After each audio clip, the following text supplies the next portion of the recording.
Imagine running for president of France. You have the massive rallies, the cheering crowds, the impassioned speeches, and a bulky black electronic ankle monitor strapped to your leg. Right. It is a completely surreal visual. It really is. You are legally confined, yet you are the front runner to lead a nuclear-armed nation. Exactly. Today, we are looking at a world where the political theater has completely, violently detached itself from reality. How does that even happen? Like, how do the blueprints of our global systems get so disconnected from the actual buildings we are living in? It's a huge question. Welcome to this deep dive. I'm thrilled you are joining us today. Our mission is to take an incredibly dense, fascinating stack of reporting from The Economist, specifically from their July 2026 editions, and extract the crucial patterns that are shaping our world right this second. And there's a lot to cover. There is. And the core theme we are going to explore today is transitions and illusions. We are looking at how the world is navigating massive, seismic shifts in political power, physical security, and economic foundations. And we're going to expose the strange gaps between what your leaders are promising you and what is actually happening behind the curtain. But before we get into the details of those illusions, I need to make something very clear to you, the listener, because our sources today cover highly polarized, politically charged topics, from right-wing populism in Europe to left-wing economic policies in the UK. We need to be clear, we are not taking sides. Right, absolutely. Our job is strictly to unpack the ideas and reporting contained in these pages impartially. We are not endorsing any political viewpoints. We are simply your guides to understanding the source material. Exactly. We are strictly here for the facts, the data, and the underlying mechanics of how these systems work. And let me tell you, the mechanics are wild right now. Okay. Let's unpack this. What does a 1952 British Council House have to do with the current systemic struggles of African agriculture? It's a bizarre connection, but it's there. And how does an 80-year-old historical tragedy threaten the present-day survival of Eastern Europe? And why in the world are Britons suddenly trusting weather forecasters more than they trust their own economists? We're going to connect all of these dots. Let's start exactly where you began, the theater of politics. Right, because right now, across Europe, the performance seems to be completely divorcing itself from the policy. Let's look at France and Marine Le Pen. I was reading the overview on the French political landscape, and I'm just floored by her current legal status. How do you even run a presidential campaign under those conditions? Well, it is an unprecedented situation in modern European politics. Marine Le Pen, the leader of the populist right National Rally, was handed a severe sentence by the Paris Court of Appeal for misusing European Parliament funds. And the sentence was, what, 3 years? Yes, 3 years. 2 of those years were suspended, but 1 year is to be served wearing an electronic ankle tag. Essentially, it is a form of house arrest. But the critical legal nuance here, the mechanism that allows her to keep moving forward, is that the court actually shortened her ban on running for elected office. Oh, because of a previous rule. Exactly. They ruled that she had already served the ineligibility penalty from a previous separate decision back in 2025. So legally, she is free to run for the presidency in 2027, even if she has to do it with a tag on her ankle. That is just wild. And she is currently appealing that specific tagging requirement to France's highest court, right? She is, yes. But wait, she's spinning this right. She's immediately playing the victim card. She bumped her 30-year-old lieutenant, Jordan Bardella, right back down to the number 2 spot and just announced her candidacy.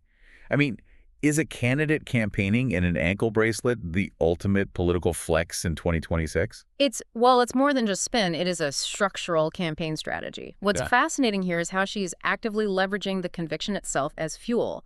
She's framing the initial ban as an enormous democratic problem. Oh, playing it up for the base. Exactly, portraying herself to the French public as the victim of a deeply politicized, out-of-touch judiciary. Gabriel Attal, the former prime minister under Emmanuel Macron, explicitly called it Trumpian rhetoric. And it's working. The data shows it absolutely works. It's a strategy that deeply resonates with her base. They have long suspected that the Parisian establishment and the judges are actively conspiring to keep her out of the Élysée Palace. But mechanically, how does that work within her own party? Because her protege, Jordan Bardella, had been gearing up for a presidential run himself. He was the fresh face, I imagine there's some severe internal friction there. There is massive friction, and it comes down to a fundamental disagreement on the mechanics of building a winning coalition. Bardella's strategy was to pivot the party slightly toward the center. To broaden the appeal. Yes, he wanted to marry their traditional working-class populist base with a more middle-class professional electorate. To do that, he needed to sound fiscally responsible. He wanted to make the National Rally look like a safe, predictable pair of hands for the French economy. So, friendly to business, wary of massive state spending. Precisely. Right, he wanted to shed the radical image and look like a traditional center-right manager. But Le Pen is pulling the steering wheel hard back to the populist basics. For example, she is adamant about a policy to reduce the legal minimum pension age for some workers down to 60. 60. That has to be astronomically expensive. It is an astronomically expensive policy. Bardella is reportedly much less sure about committing to something that will just blow a hole in the national budget. But Le Pen represents a constituency in the former mining basin of northern France. She wants to keep the focus strictly on ordinary working families and state support for them. Even if the math doesn't work. Exactly. She publicly calls herself and Bardella a ticket and says he'll be her prime minister, but those underlying strategic differences on economic mechanics are going to heavily strain their relationship over the next 9 months of campaigning. It's incredible. Despite all this, the sources note she is currently leading the polls, like 36% in first-round voting against potential centrist candidates like Edouard Philippe or Gabriel Attal. The numbers don't lie. But it raises a huge logistical question. I mean, how do you hold massive, energetic rallies? How do you project strength and international leadership on the world stage if you are legally confined or visibly tagged? It's a bizarre contradiction. It really feels like the visual of the leader is completely disconnected from the reality of the leader's capability. Mm-hmm. But she isn't the only one turning political vulnerability into a media circus. Let's cross the channel to the UK and look at Nigel Farage. Ah, yes. I saw the headline about him triggering a by-election in Clacton, but what is the actual mechanism there? Why in the world would he do that? Nigel Farage, the leader of Reform UK, is executing a classic political distraction maneuver.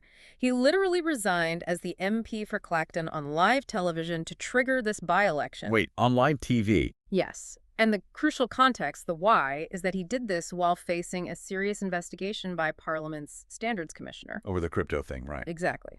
The investigation is over a £5 million cryptocurrency gift he received from a billionaire backer.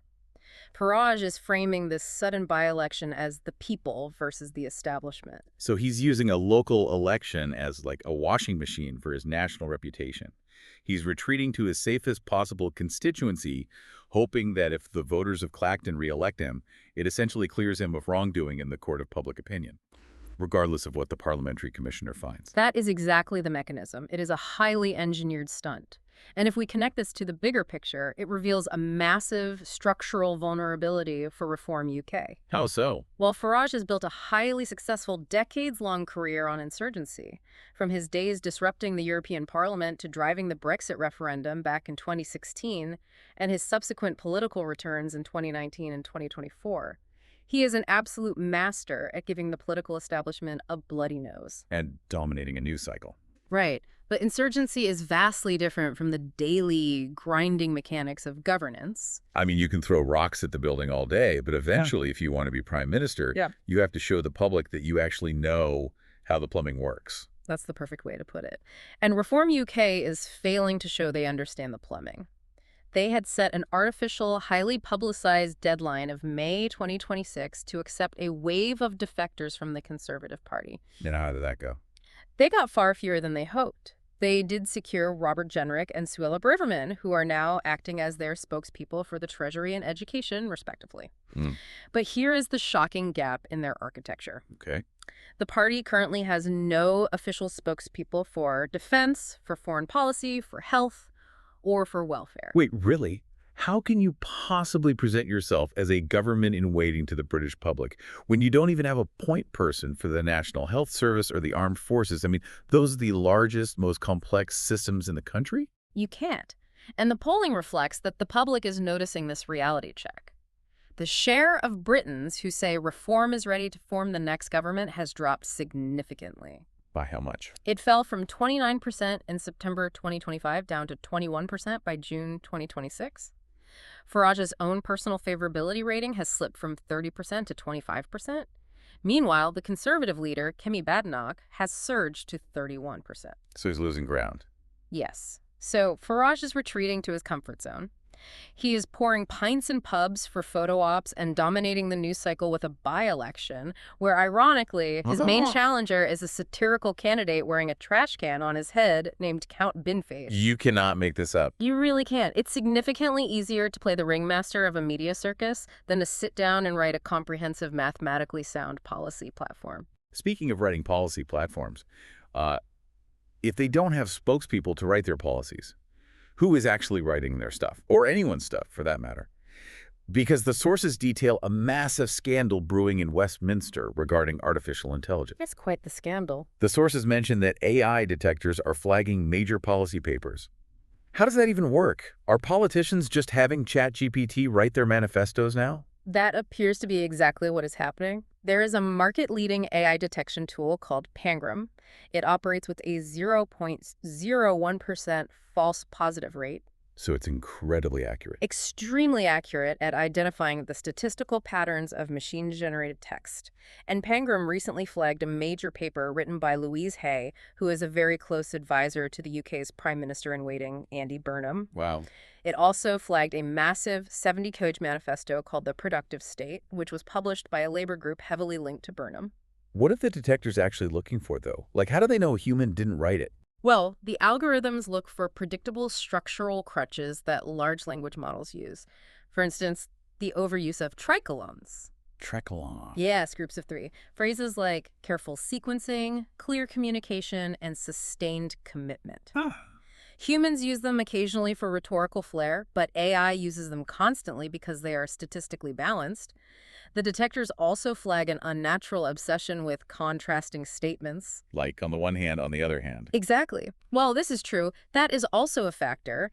AI uses that to ensure it maintains a neutral, synthesized tone. Okay, so they got caught. What was their excuse? The political aides involved immediately went into damage control. They claim they only used AI tools like Claude for version control or copy editing. Right. Essentially arguing they just used it to unify the voice of several different human authors into one cohesive document. I mean, I don't buy that for a second. If you outsource the brainstorming and the drafting to an algorithm, you are entirely skipping the intellectual heavy lifting. The act of writing is a crucible. Putting your own words on a page forces you to tighten your arguments, to realize when your own logic doesn't actually make sense. If you just prompt an AI, you end up with prose that is grammatically perfect but intellectually totally hollow. It's a facade. It's like outsourcing your workouts to a robot and expecting your own muscles to get strong. It just papers over sloppy thinking. That is the exact danger, and it is particularly concerning given Andy Burnham's current position. He executed a very swift, ruthless political coup to become the presumed next prime minister after winning the Makerfield by-election. But his actual platform. Right. His actual economic program, the mechanics of what some are calling Burnhamism, is still incredibly vague and undefined. The currency of ideas in Westminster has always been the long, detailed PDF document. And if an AI is writing the PDF? If the people trying to shape the future prime minister's agenda are just generating 70-page PDFs using Claude, it suggests a terrifying lack of depth and rigorous debate at the very top of the political structure. It's all packaging. It's an illusion of competence. And we know how fast political packaging can expire. Just look at the retrospective the sources give on Theresa May. I want you to define a term for me here, because people use it a lot, the Overton window. Sure. It's basically the acceptable range of ideas in public discourse. Right. Well, when you look at Theresa May from 2016 to 2026, that window didn't just shift. It strapped on a rocket pack and left the atmosphere. The Overton window is exactly that. The spectrum of policies politically acceptable to the mainstream population at a given time, and the speed at which it moved regarding Theresa May is staggering. Tell me about it. In July 2016, Theresa May gave a defining speech outside Downing Street. She spoke passionately about the burning injustices of Britain. She highlighted the fact that young black men lived in fear of the police and that women endured lower pay. She actually commissioned a racial disparity audit, right? She did, across government departments. She pushed hard for the Modern Slavery Act. She even seriously considered adopting self-identification for transgender people. The sources literally describe her as Britain's first and last woke prime minister. Which is a mind-bending phrase to hear today, considering her actual background. I mean, this was a staunchly right-wing politician. She was a former authoritarian Home Secretary who was notoriously strict on immigration. Very strict. She famously sent vans around London telling illegal immigrants to go home. Back in the day, she even voted against the repeal of Section 28, which was the law forbidding the promotion of homosexuality in schools.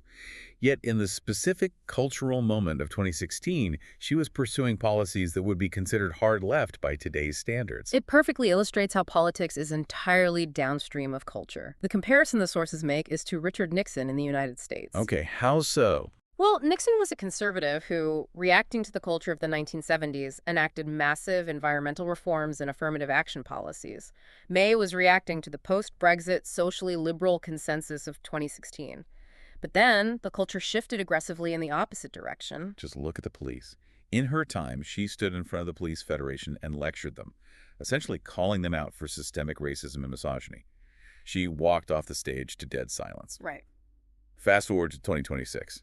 Nigel Farage is publishing 7,000-word essays accusing the exact same police forces of an obsessive commitment to anti-white discrimination. The entire national narrative flipped on its head. It really did. Boris Johnson launched a deliberate war on woke. Rishi Sunak promised to take on lefty woke culture. Even the Labour leader, Keir Starmer, visibly shuddered at being associated with the word. It became totally toxic. Today, May's 2016 views on trans rights have left her on the absolute fringe of British politics, where a de facto bathroom ban is now the accepted reality across the spectrum. Her landmark policies on modern slavery are now routinely dismissed by both major parties as just being loopholes that immigrants use to dodge deportation. Did society actually change its mind that fast, or did the political packaging just expire? It feels like she was reflecting a temporary societal consensus that completely evaporated the moment the economic winds changed. Now she's sitting in the House of Lords, essentially a ghost from a bygone era. That's a very accurate assessment. We've been talking a lot about the words of politicians so far. Their speeches, their AI-generated PDFs, their media stunts. But words don't put a roof over your head, and they don't put food on your table. No, they don't. Let's transition from the performance of politics to the physical resources they're actually supposed to be managing. Let's look at the absolute foundation of society, where people live and what they eat. Let's examine the broken housing system in the UK and the failing harvest in sub-Saharan Africa. These are two fundamental pillars of human security, and both are facing severe structural crises that politicians are struggling to manage. Let's begin with Andy Burnham's proposed housing policy in the UK. Andy Burnham seems to be leaning heavily into nostalgia to solve a modern crisis. He wants a massive return to state-led council housing. The sources say he explicitly references the 1952 People's House built in Leicestershire. Explain this concept to me. What exactly was the People's House? The 1952 People's House is a powerful symbol of the post-war British consensus. It was a modest three-bedroom home, typically heated by a single coal fire. The crucial metric is that it cost exactly £952 to build. Wow, it's nothing. And because it was heavily subsidized by the state, it was rented out to working families for about 16 shillings a week. That represented roughly 10% of the average manual wage at the time. It was affordable, dignified housing. And Byrne wants to bring that back. Burnham looks at that historical success and says, if you don't give people a good home, what chance have they got of having a good life? His stated ambition is to build 75,000 social rent homes every single year. Okay, 75,000 homes a year sounds great on a podium, but how much does that actually cost to build today? We aren't building houses for 900 quid anymore. We certainly aren't. And this is where the nostalgia meets harsh economic reality. For context, back in 1952, local authorities funded 80% of the 200,000 homes built in England. But last year, the UK only built 12,500 homes for social rent. Wait, what defines social rent exactly? It is defined as being priced at 50% of the local market rate. Building 75,000 a year would require taking the UK back to levels of state intervention not seen since before Margaret Thatcher took power in 1979. And it's a cost. The National Housing Federation estimates that today it costs £183,000 to build a single social rent home. So to hit Burnham's target of 75,000, what is the actual bill for the taxpayer? It would cost the government an extra £10 billion annually. To put that in perspective for the listener, that is the equivalent of adding more than a penny on every single rate of income tax across the entire country. Wait, didn't the outgoing Prime Minister, Keir Starmer, try to fix this without raising taxes? Yeah. Didn't he push for private developers to build 300,000 homes a year? What happened to that plan?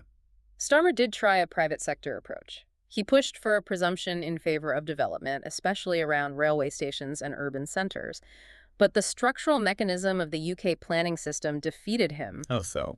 While the government tried to free one hand by loosening zoning restrictions, they immediately tied down the other hand with a barrage of new, incredibly expensive regulations. What kind of regulations are we talking about? Climate standards, new biodiversity net gain requirements, massive building safety levies introduced after the Grenfell Tower fire. The Home Builders Federation calculates that the sheer cost of regulatory compliance for a typical new home has surged by £76,000 over just the past 5 years. That is a massive hidden tax on building. Exactly. There is even a new, highly controversial rule requiring second staircases to be built in any residential building over 7 stories tall. Just a second staircase. Yeah. That stopped development. That single regulation has completely halted the construction of new blocks of flats in London because the added square footage for a second stairwell destroys the profit margin for the developer. The government targeted 88,000 private homes in the capital last year. They actually started construction on just 7,500. That is a staggering failure rate. But the cost of building new homes is only half the problem. I was reading about the allocation of the social homes they already have, and my jaw dropped. Can you explain the structural flaw here? Because the sources describe the UK social housing system as a leaky pipe spraying cash at the wrong people. Is it true that wealthy people are living in heavily subsidized housing? How does that legally work? It is entirely true, and it exposes the core illusion of the system Burnham wants to expand. Here is the mechanism. When a family initially applies for social housing in the UK, they are almost always genuinely hard up. They pass a strict means test. Right, they need help. But once they are in, they are granted what is effectively a lifetime tenancy. So their rent doesn't go up if they get a better job. Exactly. Over the next 10, 20, or 30 years, their financial situation often improves significantly. The struggling single mother becomes an empty nester with a high-paying executive job. But her rent stays artificially frozen at the social rate. Furthermore, in many cases under UK law, that highly subsidized tenancy can actually be inherited by her children when she dies. So it's a rent-controlled time capsule. Yeah, Your living costs are frozen in the economic realities of the decade you moved in. precisely. And the data is damning. Social rents in England are generally set at 50% of the surrounding market rates. In highly desirable areas like Kensington and Chelsea in central London, social rents go for just 21% of the market rate. Wow. That equates to a £32,000 a year state subsidy for the tenant. And who is receiving this?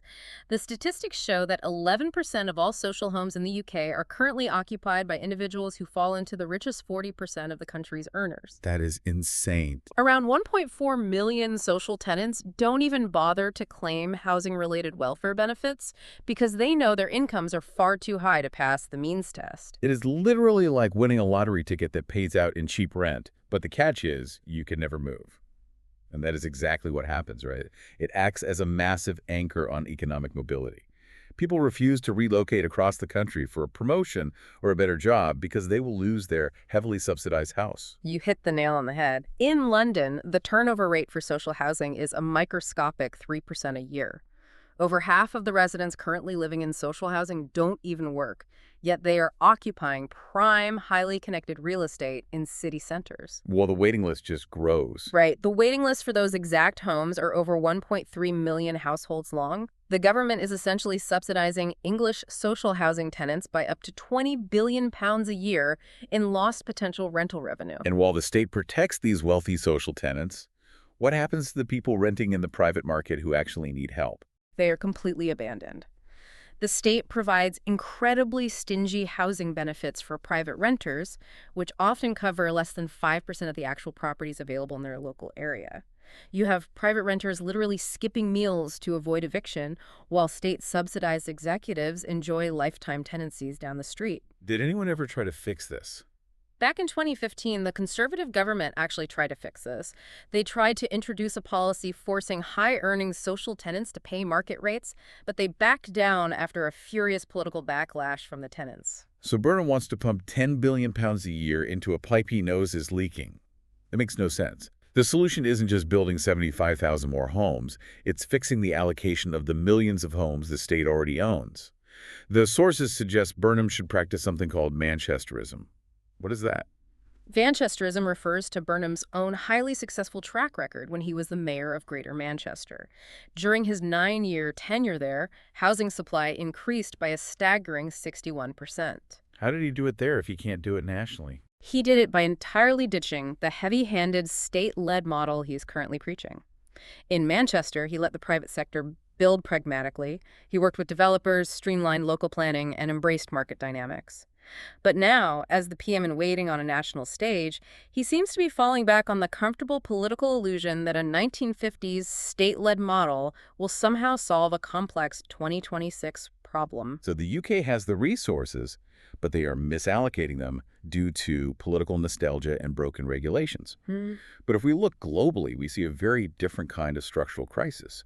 If we look at sub-Saharan Africa, they aren't dealing with a misallocation of wealth. They are facing a raw physical deficit in their ability to produce food. Yes, a very real crisis. I need you to explain a concept to me. Economists always talk about Africa needing a green revolution, similar to what happened in Asia in the 1960s. What was the mechanism of that Asian miracle? The Asian Green Revolution is one of the most important economic events of the 20th century, and it was entirely driven by the pressures of population density.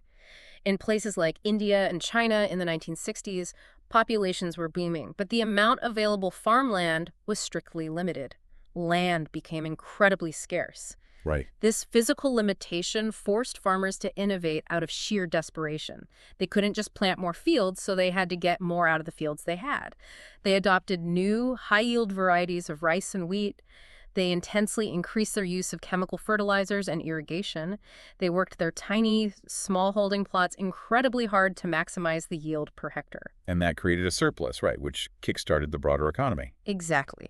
The massive increase in crop yields generated wealth for the rural population.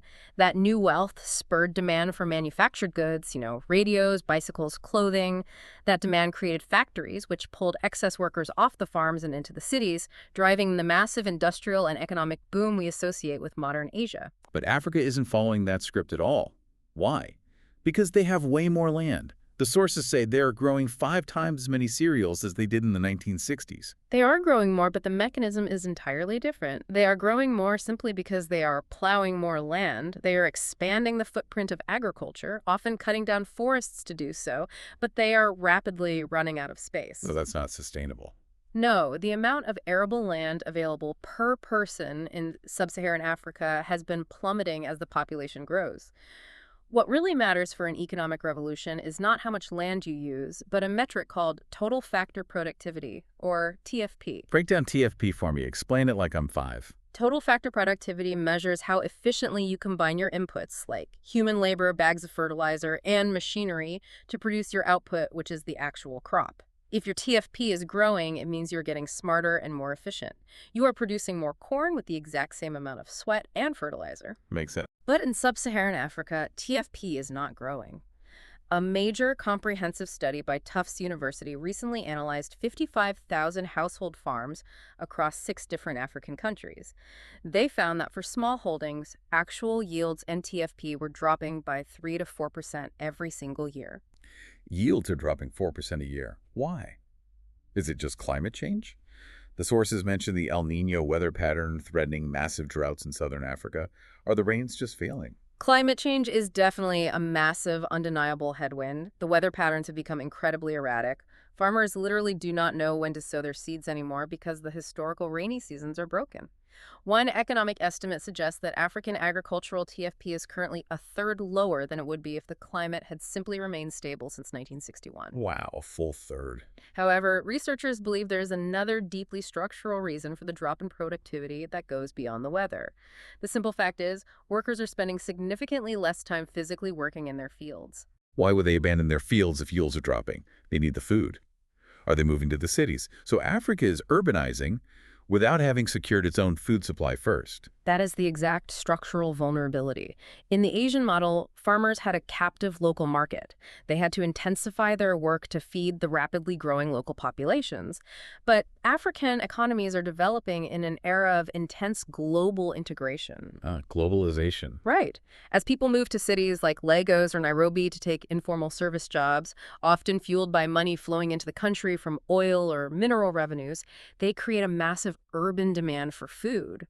But that demand is increasingly being met by cheap, bulk global imports of rice and wheat. Ah, I see the mechanism now. Because the urban populations are eating cheap imported grain, local food prices aren't spiking. And if prices don't spike, the local smallholder farmer back in the village doesn't have any financial incentive to spend money on expensive fertilizer or to break their back working longer hours to increase their yield. Precisely. The economic signal is broken. Instead of investing in the farm, the better educated younger family members are simply leaving the rural areas entirely to take their chances in the urban informal economy. They are essentially abandoning the farms to the elderly. Is it like this across the board? Well, some of the larger commercial farms in Africa, those over 5 hectares, are showing signs of TFP improvement because they have the capital to mechanize and compete globally. But the vast, vast majority of African agriculture relies on small holdings, and those tiny plots are simply proving to be economically unviable in a globalized, climate-stressed market. It's an incredibly precarious position. They are trying to build modern urban economies while the agricultural foundation beneath them is actively degrading. And when a nation cannot secure basic housing for its people, or cannot secure the basic ability to feed its population, it inevitably leads to physical insecurity on a national scale. It always does. Which brings us to the shifting, highly volatile sands of global defense. Let's look at the friction of war and alliances. Because right now, Europe is gripped by massive existential military anxiety. They are, and the absolute epicenter of that anxiety was the recent NATO summit held in Ankara. The reporting on this summit reads like a reality TV show finale. Oh. Donald Trump arrived in Ankara and just started throwing absolute haymakers at his closest allies. Yeah. What actually happened in that room? It was a brutal, unprecedented display of transactional diplomacy. Trump reportedly threatened to withdraw American troops from the European continent entirely unless he was given control of Greenland, a sovereign Danish territory. Greenland again. Yes. He explicitly threatened to sever bilateral trade relations with Spain. He loudly complained that European nations were freeloading off the American security umbrella, essentially arguing that U.S. taxpayers were subsidizing generous European welfare states in their famously long summer holidays. You really went after them. According to leaks, his Secretary for War, Pete Hegseth, was actively pushing to pull all U.S. troops out of Europe immediately and was barely held back by more moderate voices like Marco Rubio. But incredibly, the alliance didn't shatter. He bullied them into opening their checkbooks. Mm-hmm. Trump posted a chart on social media highlighting the massive disparity in defense spending between the U.S. and Europe, calling it ridiculous. But he ultimately left the summit praising the tremendous love among the allies and officially signed a declaration reaffirming Article 5, the Mutual Defense Pact. He did. But the cost for Europe was astronomical. Yes, NATO has established a staggering new target. Every member nation must spend 3.5% of their GDP on defense by the year 2035, plus an additional 1.5% dedicated specifically to security infrastructure. But looking at the actual mechanical finances of these European nations, it is a complete illusion to think they can all actually pay that bill. The sources explicitly break Europe down into 3 distinct camps regarding their ability to rearm. Let's walk through them. First, you have the good. The good consists of the countries situated right on the front lines, the ones who harbor a genuine historical fear of a physical Russian invasion. This is the Baltics and Poland. They are actually hitting these new massive targets, but it requires incredibly painful domestic sacrifices to make the math work. Like what? Lithuania, for instance, is imposing a brand new security contribution tax directly on its citizens. Finland is actively slashing its domestic healthcare spending. In these specific countries, the public actually supports cutting social welfare to buy guns because they view the threat as existential to their survival. What about Germany? Germany is also technically in this group, aiming for 3.7% by 2030, but the mechanism they are using is different. They are doing it by taking on massive amounts of off-balance sheet public debt, taking advantage of their currently low borrowing costs to avoid inflicting immediate, visible political pain on their voters. Then you have the second camp, the sad. Mm-hmm. This includes the UK and France, which is terrifying because these are Europe's 2 premier nuclear powers. They are completely broke. John Healey, the UK Defense Secretary, actually resigned his position in protest over the budget. The government only gave him a microscopic 0.1% increase, bringing their total projected spending to a mere 2.7% by 2030. They have zero mathematical chance of hitting the 3.5% target by 2035. No. And France is even worse. aiming for just 2.5% by 2030. And their own Court of Auditors has explicitly warned that even hitting that low number will require brutal, unpopular cuts to French public services. And finally, you have the third camp, which the sources dub the smugly indifferent.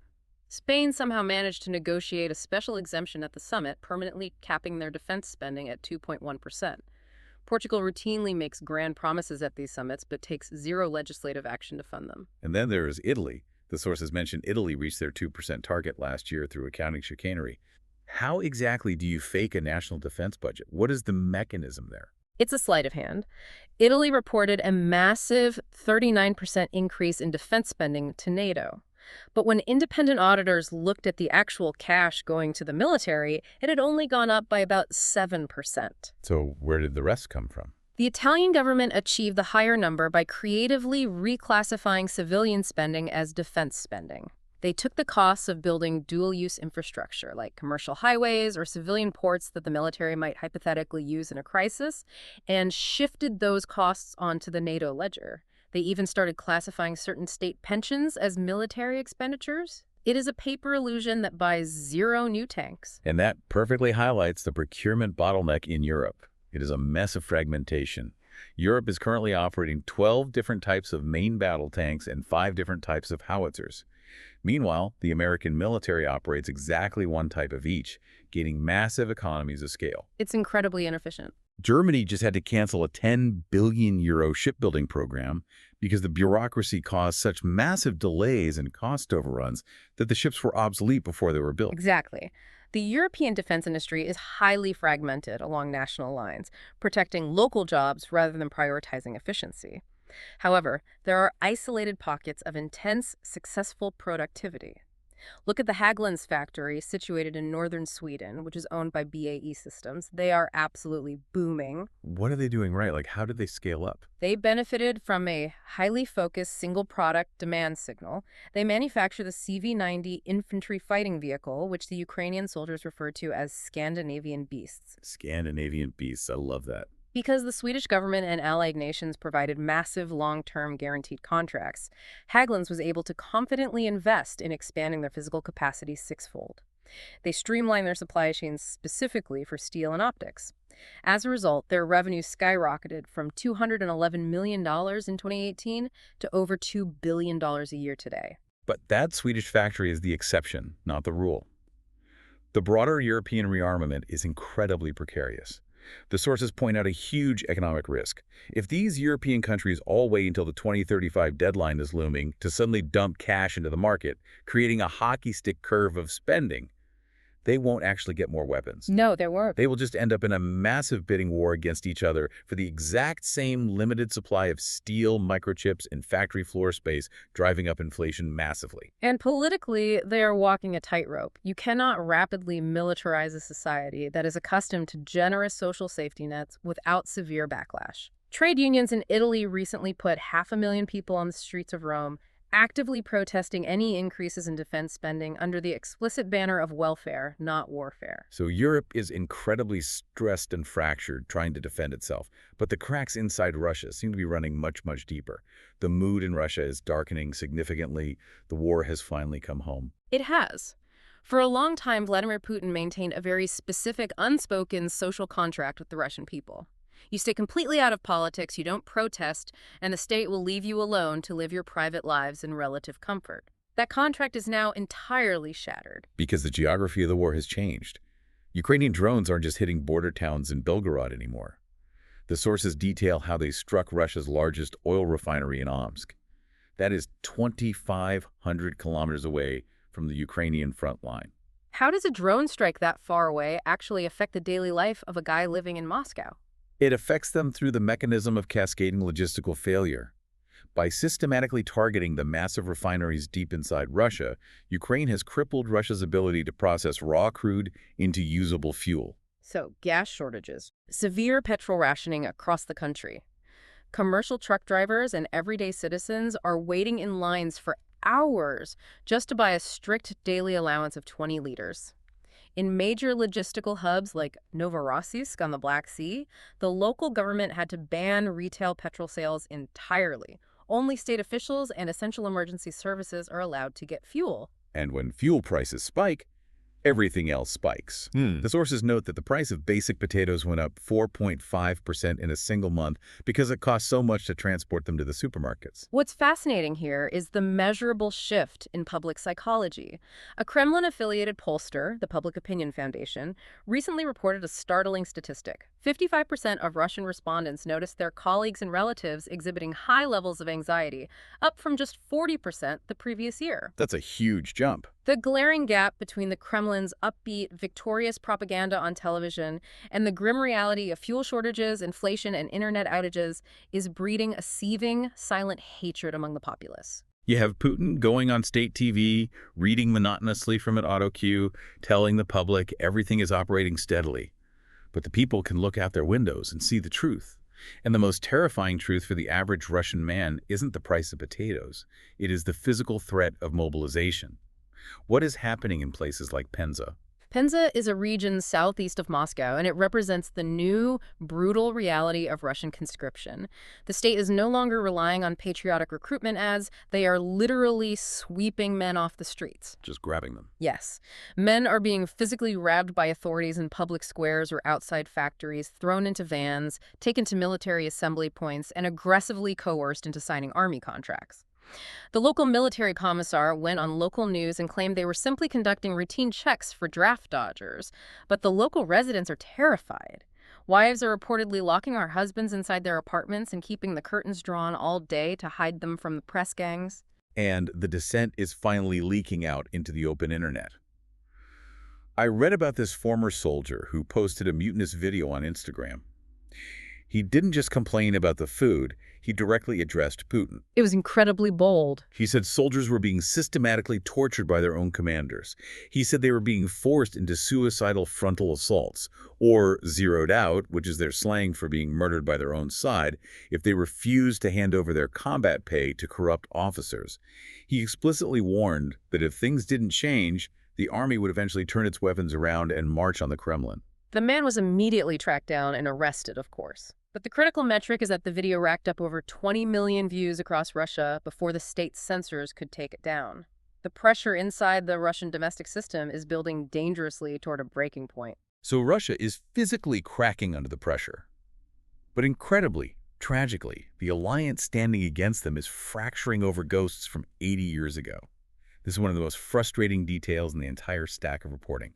Poland and Ukraine, two nations who absolutely need each other to hold the line against Russian aggression right now, are locked in a bitter, escalating feud over the 1943 Volhynia massacres. It is a devastating, entirely unforced geopolitical error. To understand the friction, you have to understand the history. In 1943, during the chaos of World War II, Ukrainian nationalists belonging to the UPA, the Ukrainian Insurgent Army, systematically killed around 100,000 Polish civilians in the region of Volhynia. The Polish state considers this a genocide. Officially and deeply. Historically, modern Poland and Ukraine managed this trauma carefully. They traditionally used July 11th as a solemn day of joint mourning and diplomatic dialogue. But this year, that fragile understanding completely imploded. It started when Ukrainian President Volodymyr Zelensky decided to name a specific Special Forces unit after the UPA. Now, I understand the domestic Ukrainian perspective. To them, the UPA are legendary historical heroes who fiercely fought against both the Soviets and the Nazis for Ukrainian independence. But to the Poles, the UPA are the direct perpetrators of the Volhynia massacres. Exactly. The sources note that Zelensky didn't run this naming decision through any diplomatic review. It was simply a battlefield request from the soldiers themselves that he granted to boost morale. But the Polish president, Karol Nawrocki, who is a staunch right-wing populist, escalated the situation massively. He publicly stripped Zelensky of Poland's highest state honor. And Zelensky, rather than recognizing the diplomatic danger and de-escalating, proudly doubled down. The mechanism of his response was incredibly insulting to Warsaw. He mailed the prestigious medal back to Poland via commercial post instead of using a respectful diplomatic courier. He mailed it back via regular post. That is so incredibly petty. He then announced the creation of a national pantheon honoring Ukrainian historical military figures, explicitly declaring that no foreign nation would dictate who Ukrainians are allowed to honor. It's tragic.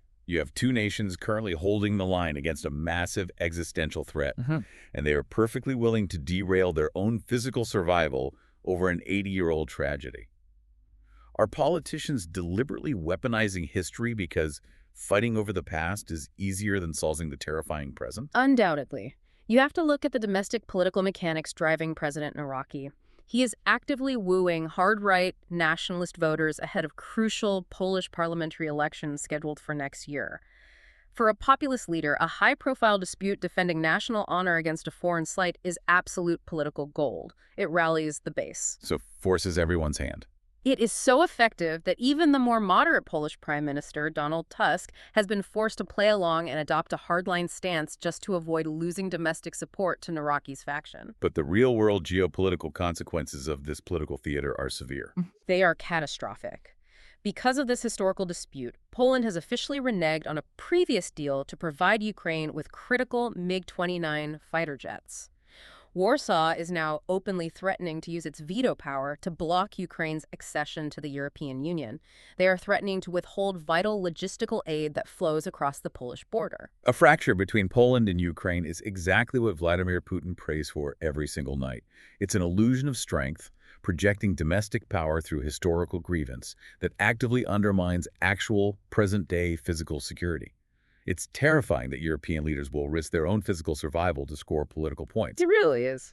But if you want to see a region where leaders have completely abandoned ideology for raw, brutal pragmatism just to survive, we have to pivot and look at the Middle East.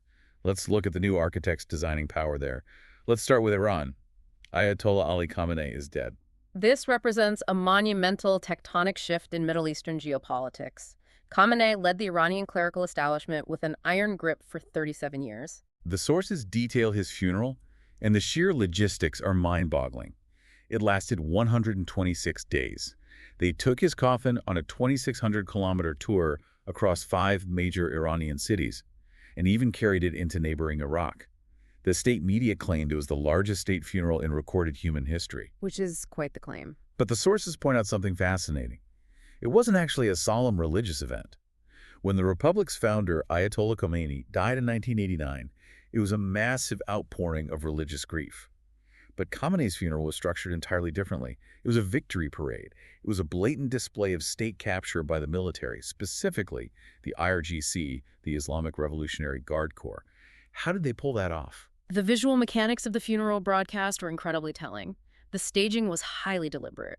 The hardened IRGC generals, the military men in uniform, occupied the absolute pride of place around the coffin and on the reviewing stands. Pushing the clerics aside. The coffins themselves were draped tightly in Iranian national flags, emphasizing the nation's state over the religion, while Khamenei's black turban, the ultimate sacred symbol of the theocracy, was placed almost inconspicuously on top, almost as an afterthought. And what about his son? Everyone assumed Mojtaba Khamenei was going to inherit the Supreme Leader title. Mojtaba Khamenei hasn't even been seen in public for over 100 days. When he does occasionally issue written statements to the press, they are devoid of religious rhetoric. They read exactly like crisp military communiques.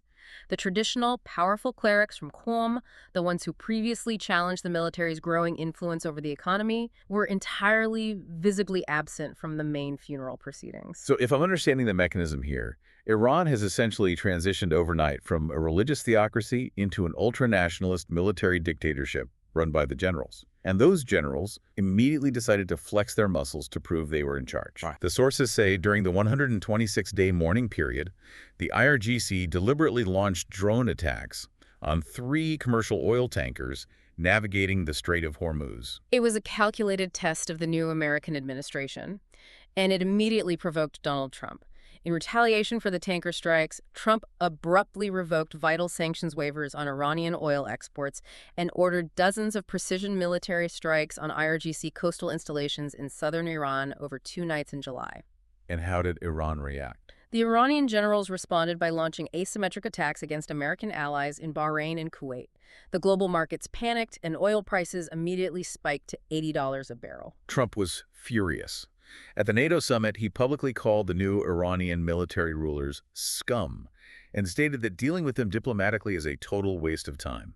Yet, Despite the bombs dropping and the bombastic rhetoric, the sources note that American and Iranian back-channel negotiators were still quietly scheduled to meet in Islamabad. It's totally pragmatic. However, the new Iranian military leadership seems utterly convinced they can wear the Americans down through continuous, low-level military pressure rather than making actual diplomatic concessions. But those generals are deliberately ignoring the devastating reality of their own domestic economy. The IRGC can project regional power. They even forced the Iraqi prime minister to line the funeral route in Baghdad with pro-Iranian militias just for the cameras. But at home, their economy is in absolute ruins. Due to the sanctions. The long shadow war with Israel and the U.S. pulverized their industrial base. The Iranian middle class, which once drove the economy, has entirely evaporated. Current estimates suggest that at least 40% of the Iranian population is living in outright grinding poverty. So how does the military regime survive if the people are starving? The IRGC sustains itself by controlling massive, lucrative smuggling networks that bypass global sanctions. That illicit wealth keeps the generals and their loyalist militias paid. But smuggling cannot feed a complex nation of 90 million people. Right. The raw economic reality is that these military pragmatists may eventually be forced to moderate their aggressive foreign policy simply to secure the sanctions relief necessary to prevent total catastrophic domestic economic collapse. We see a very similar dynamic right next door in Syria. A grand facade of state power masking total underlying devastation. The Assad dictatorship has finally fallen after years of civil war. Replaced by a new leader, Ahmed al-Sharaa. He is a fascinating figure, a former al-Qaeda-affiliated militant who has aggressively rebranded himself as a pragmatic statesman. Sharaa has spent his first 19 months in power desperately chasing foreign investment and trying to build an illusion of international legitimacy. He even managed to host the French president, Emmanuel Macron, for a highly publicized visit in Damascus, and Macron brought along a delegation of French corporate CEOs. But the brutal reality of Syria intruded immediately. 2 massive car bombs went off in central Damascus the very next morning. It shattered the illusion that the country is safe for Western business. The illusion of recovery in Syria is starkly visible if you look past the diplomatic photo ops. Look at Jolbar, a major suburb of Damascus. Despite the war ending, it remains an absolute wasteland of looted concrete, collapsed apartment blocks, and ruined mosques. There is zero mobile phone signal because the infrastructure is entirely gone. And the cost to fix it is staggering. The World Bank estimates that the sheer physical reconstruction cost for Syria stands at $216 billion. To understand the scale of that deficit, $216 billion is roughly 10 times the country's entire gross domestic product for the year 2024. They need to rebuild literally everything from scratch. The roads, the power grids, the water purification infrastructure, millions of homes. But the Syrian government is totally broke. The Syrian pound is in a state of free fall against the US dollar. So how do they fund it? Well, average citizens refuse to put what little money they have into local banks because the government imposes strict withdrawal limits. And the mechanism of that is paralyzing. If the citizens don't deposit money, the banks have zero capital to lend to local construction companies to actually start rebuilding. Because Western capital is too terrified by the bombs and the instability, Sharaa has turned entirely to the Gulf states for salvation. Gulf commercial airliners are now flying into Damascus on a daily basis. The UAE and Qatar are pouring massive amounts of money into the country. It's a gold rush for Gulf influence. A major Qatari firm, UCC, is currently redeveloping a Syrian airport, investing billions in new power plants, and actively buying up Syrian banking assets. The Saudis have officially pledged $5 billion in aid, and their national telecom giant, STC, is on the ground building an $800 million fiber optic network and a series of massive data centers. There are even credible reports that Western financial networks like Visa and MasterCard are quietly preparing to return to the Syrian market to process all this incoming Gulf capital. But if you talk to the local Syrian business owners trying to operate on the ground, they paint a totally different picture. They say petty graft, a massive state bureaucracy specifically designed to extract bribes, and vicious political infighting among Sharaa's lieutenants are choking any actual progress. Over a quarter of all Syrians currently live in extreme life-threatening poverty. Which is heartbreaking. A starving family living in a tent doesn't care about a Saudi telecom company building a fiber optic data center. They care about when the government is going to clear the rubble so they can rebuild their home in Jolbar. And Sharaa has another massive structural problem he is desperately trying to clean up to impress his new Gulf investors. the toxic legacy of Bashar al-Assad's narco state, specifically the drug Captagon. Captagon is the trade name for a synthetic compound called phenethyline. It's a highly potent amphetamine. Historically, it was originally developed by Western pharmaceutical companies in the 1960s as a mild treatment for hyperactivity and narcolepsy. But it was banned, right? It was banned internationally in 1986 because doctors realized its highly addictive, destructive nature. But under the Assad regime, it was resurrected and became Syria's single largest export, secretly manufactured by the state to fund the civil war. It accounted for perhaps 80% of all global seizures of the drug between 2019 and 2025. Break down the economics of this drug for me because the numbers are insane. Why is it so impossible to eradicate? It's pure profit margin. The chemical precursors are cheap and widely available. It costs literal pennies to manufacture a single pill in a hidden clandestine laboratory. And it sells for how much? That exact same pill sells for upwards of $25 on the streets of Riyadh or Dubai. It has ballooned into an estimated $10 billion global illicit trade. The demographic demand is incredibly broad. Who is taking it? It is consumed by poor, exhausted migrant laborers working double construction shifts in the Gulf heat, by traumatized regional soldiers using it to self-medicate and stay awake on patrol, and, ironically, by wealthy Gulf elites using it purely as a recreational party drug. And Sure tried to shut this down. To win international favor and secure those Gulf investments we just discussed, Shara launched a massive, highly publicized crackdown on the trade. Using his new military forces, he seized over 500 million pills and violently dismantled 16 massive industrial laboratories in his first year in power. His interior minister even went on television and triumphantly declared that Captagon production in Syria was officially dead. Which was incredibly premature. Yeah. Because this is the ultimate balloon squeeze effect. You squeeze an incredibly lucrative $10 billion illegal industry in one province, and it just bulges out somewhere else. The margins are simply too high to kill it with police raids. Where did the production move? The crackdown didn't destroy the trade, it just decentralized it and made it more dangerous. The drug cartels simply moved their production facilities south into the Sweida province. This is a crucial geographic detail. Sweida is largely controlled by fiercely independent Druze militias who are deeply hostile to Shara's central government in Damascus. Oh, so the government can't touch them there. Exactly. Furthermore, remnants of the 4th Armored Division, which was the elite, corrupt military unit formerly led by Bashar al-Assad's brother that originally ran the state drug trade, fled the crackdown, relocated to Sweida, formed alliances with the militias, and quickly set up 12 to 15 new, highly efficient mobile labs. And Sweida shares a 360-kilometer open desert border with Jordan, which is the primary overland smuggling route into the lucrative markets of Saudi Arabia and the Gulf. So Jordan is the country bearing the brunt of this. They are. The sources say Jordan is fighting a literal shadow war against these smugglers.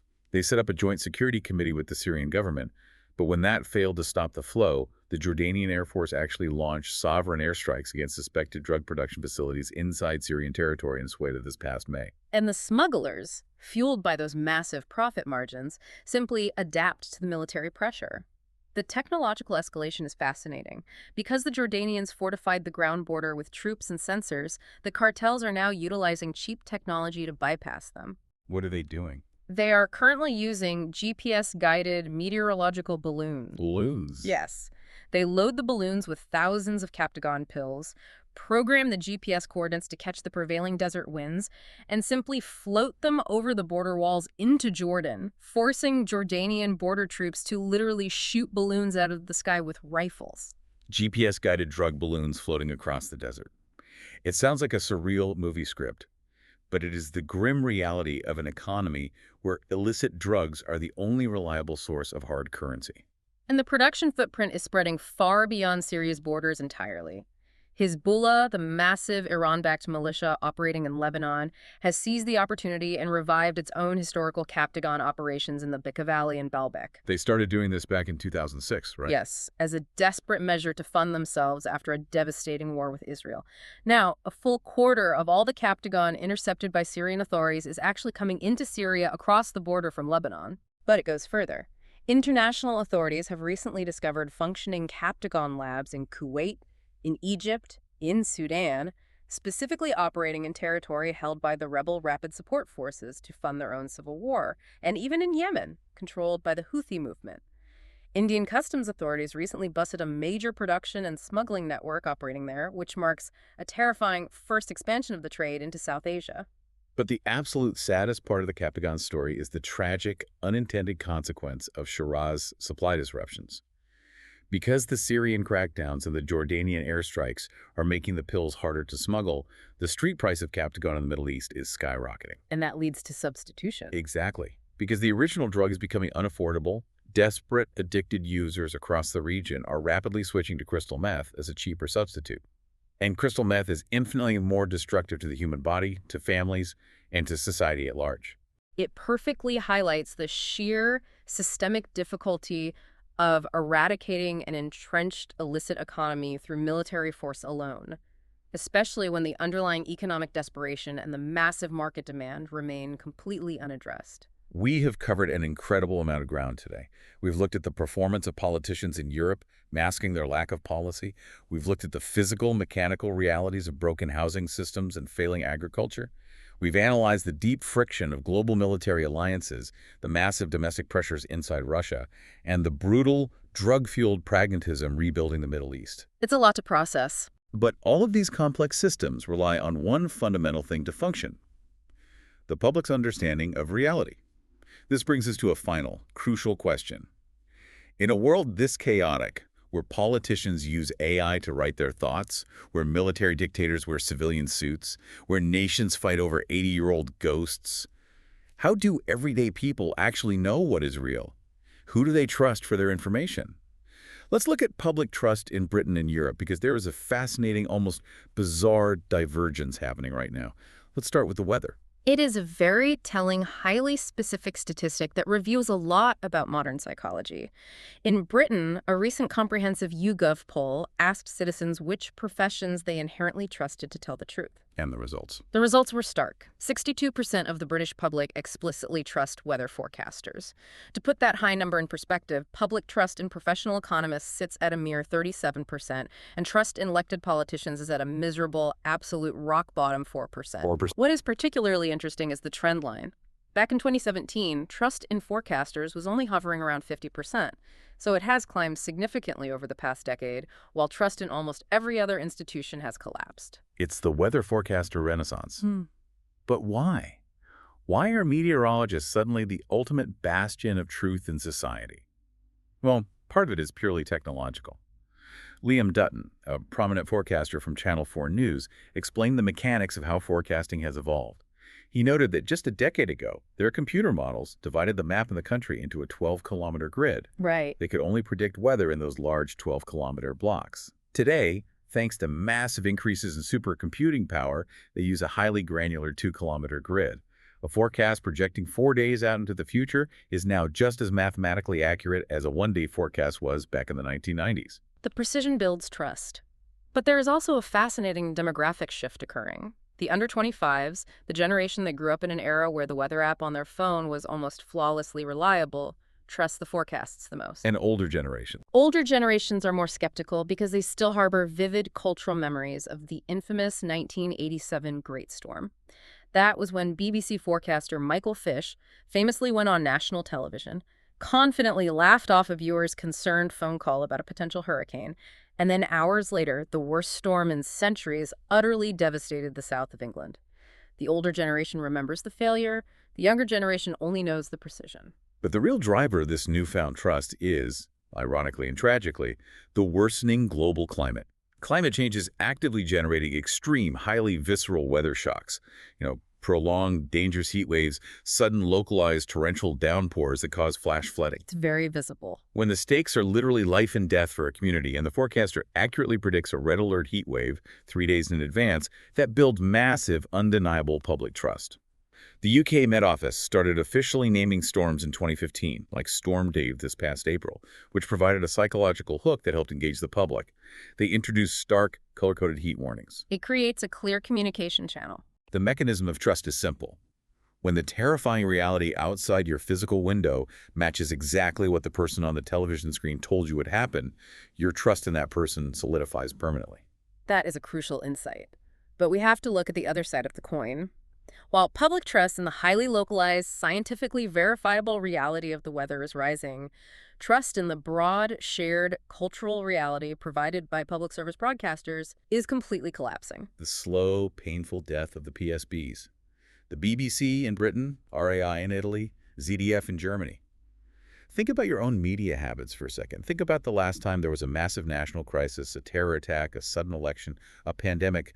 Where did you go for information? People used to tune in. 10 or 15 years ago, you instinctively turned on the BBC or your local state broadcaster. They were the shared campfires of European nations. You tuned in for the authoritative newsreader, the evening weather map, the shared cultural moment of a Sunday costume drama. They were funded by a universal mandatory license fee paid by every household. But now, they are under siege from all sides, and their foundation is crumbling. Why are they dying out? Is it just teenagers on TikTok? The demographic shift is the most immediate, brutal mechanism of their decline. Teenagers and young adults are slumped on the sofa, scrolling through algorithmic feeds on TikTok or YouTube for hours on end. They are completely, totally oblivious to the concept of scheduled, linear television. The broadcasters simply cannot reach the next generation. But it's not just demographics, right? It's political, too. Yes. On the political front, the PSBs are facing a deliberate existential threat from populist political movements across the continent. Right-wing populist politicians view these massive state broadcasters as elitist, overly urban, and entirely out of touch with the conservative values of rural or working-class citizens. And they want to defund them. Major political parties, like the Alternative for Germany and Marine Le Pen's National Rally in France, have explicitly campaigned on vows to entirely defund and privatize their respective state broadcasters if they gain power. In Italy, the populist Prime Minister Giorgia Meloni is currently facing intense accusations of systematically purging independent journalists and deeply politicizing the state broadcaster, RAI, to serve her party's narrative. So they are losing their audience, and the politicians are attacking their funding. The sources note that across Europe, PSB budgets have been quietly slashed by an average of 10% in real terms over the last decade. Yet legally, they are still burdened with massive, expensive state mandates, like maintaining full classical music orchestras or running dozens of highly localized, unprofitable regional radio stations. It's unsustainable. And the funding mechanisms themselves are being corrupted. In places like the Czech Republic, the government is currently considering legislation to replace the independent, citizen-funded license fee with direct funding out of the central state budget, which totally destroys their editorial independence. If the politicians control the purse strings directly, the broadcaster becomes a mouthpiece for whoever is in power. Exactly. And beyond the politics and the demographics, there is a fundamental hardware problem that is destroying their visibility. If you go to an electronics store and buy a brand new smart TV today, look at the physical remote control. It has brightly colored, dedicated, hardwired buttons for American tech giants, Netflix, Amazon Prime, YouTube. They're built right in. Finding the live feed of the national public broadcaster often requires the user to dig through 15 pages of complex digital menus, navigating past Korean yoga apps and obscure home shopping channels just to find the evening news. It's buried. The situation is so dire that the European Broadcasting Union, the EBU, is now aggressively lobbying the European Union for formal prominence laws. They're literally begging regulators to force Asian TV manufacturers and Silicon Valley tech giants to legally put their content front and center on the home screen. So what does this all mean? If the state broadcaster speaks in the forest and no teenagers watching, does it make a sound? It means we are actively losing the shared baseline of societal reality. Even if you argue that the legacy PSBs are bloated, imperfect, or occasionally biased, they historically provided a common national narrative. They provided a set of agreed-upon facts that a country could debate around. Without that baseline, what happens? Without them, the mechanism of societal polarization accelerates exponentially. In a major, confusing national crisis, you do not want the panicking public turning to a random, algorithmically boosted YouTube influencer for their life-saving facts. But if the PSBs are allowed to slowly fade away into irrelevance, there is no trusted central hub left to anchor the society. We have journeyed through some truly intense, shifting landscapes today. We looked at how politicians in the UK and France are relying on AI-generated buzzwords, PR stunts, and victimhood narratives instead of doing the hard mechanics of governance. We covered a lot of illusions. We really did. We saw the UK preparing to pour billions into a structurally broken, leaky housing system, while African farmers are forced to abandon their fields because the global economic signals are broken. We watched Europe desperately scramble to fund its physical defense against a cracking, hyper-stressed Russia, while allies like Poland and Ukraine risk everything to fight over historical grievances. It's a chaotic picture. We saw the Iranian military quietly execute a state takeover following Khamenei's death, and Syria's new leader play a futile game of whack-a-mole with a billion-dollar balloon-guided drug trade. And we ended with the strange reality of Europeans placing all their trust in the hyperlocal science of rain forecasts while entirely abandoning the shared cultural campfires of their public broadcasters. It is a world entirely defined by transitions. The old post-Cold War structures are crumbling under the weight of new pressures, and the new systems are still being hastily built, often on very shaky, untested ground. It's terrifying to think about a society losing its shared reality, or leaders completely insulating themselves from the consequences of their actions. And as I was reading through this massive stack of reporting, it actually reminded me of this bizarre, obscure biological study mentioned in the margins of one of the articles today. It was about the tubby wrens of Scotland. Ah, yes. The biological concept of island syndrome. It's a brilliant connection. On the highly isolated rocky Scottish islands of St. Kilda and Shetland, the local populations of regular everyday wrens have developed a highly unique evolutionary trait over thousands of years. Because these specific birds are geographically cut off from the mainland, they are completely separated from mainland predators and the fierce competition of other species. They have no natural threats. Right. Without those external pressures, they have experienced a phenomenon called island gigantism. These island birds literally grew to be twice as heavy and robust as their cousins living on the mainland. The researchers wanted to study them, so they went out to the islands with mist nets and audio speakers playing the aggressive, territorial songs of mainland wrens, expecting the island birds to fly away or react normally. And what did they do? Well, the wrens on the island are so territorially bloated and so completely unaccustomed to actual physical threats that they didn't even bother to run away. They just stood there on the rocks, physically huge, aggressively singing their own song back at the plastic speakers. It is the absolute perfect biological metaphor for everything we have discussed regarding institutional behavior today. When complex systems, whether they are British political parties outsourcing their intellectual rigor to AI, or European television stations demanding legal prominence laws because they can't compete on an open menu, or the Iranian military violently isolating itself from global diplomacy. When these massive entities cut themselves off from the broader mainland of reality, competition, and objective truth, they inevitably develop a societal island syndrome. They become bloated. They become deeply, aggressively territorial over their small domains, and they become uniquely, sometimes dangerously strange to the outside observer. They just stand there, proudly singing their own song back at themselves, completely and utterly unaware of the changing, dangerous world rapidly approaching their shores. It's a stark warning. So as you go about your week, look at your own daily life. Look at your media diet, the structure of your workplace, or the political discourse in your own country. Ask yourself, are you actively connected to the mainland of reality, competition, and truth? Or are you, and the systems you rely on, quietly developing island syndrome? Something to think about until our next deep dive. Thank you for joining us, and keep questioning the architecture.